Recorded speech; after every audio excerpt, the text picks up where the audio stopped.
ನಾಳೆ ಸೆಪ್ಟೆಂಬರ್ 18 ಹೈದರಾಬಾದ್ ವಿಮೋಚನಾ ದಿನ. 1948 ಸೆಪ್ಟೆಂಬರ್ 18 ಹೈದರಾಬಾದನ್ನ ಭಾರತಕ್ಕೆ ಸೇರಿಸಿಕೊಂಡಂತ ದಿನ.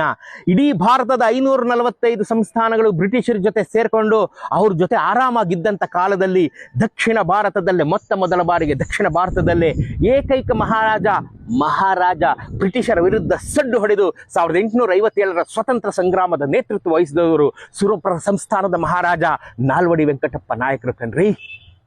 ನಾಲ್ವಡಿ ವೆಂಕಟಪ್ಪ ನಾಯಕರು ಈ ಅಫ್ಕೋರ್ಸ್ ಅವ್ರನ್ನ ಮಿಡೋ ಸ್ಟೇಲರ್ ಅನ್ನ ಬ್ರಿಟಿಷ್ ಅಧಿಕಾರಿನೇ ಬೆಳೆಸಿದ್ರು ಸಹ ಬ್ರಿಟಿಷರ ವಿರುದ್ಧ ಸ್ವತಂತ್ರ ಹೋರಾಟಕ್ಕಾಗಿ ರಣವೀಲ್ಯ ತಕೊಂಡು ಅವ್ರನ್ನ ಎದುರಿಸಿದಂಥ ಏಕೈಕ ಮಹಾರಾಜ, ದಕ್ಷಿಣ ಭಾರತದ ಏಕೈಕ ಮಹಾರಾಜ ಸುರಪುರದ ರಾಜ ವೆಂಕಟಪ್ಪ ನಾಯಕ.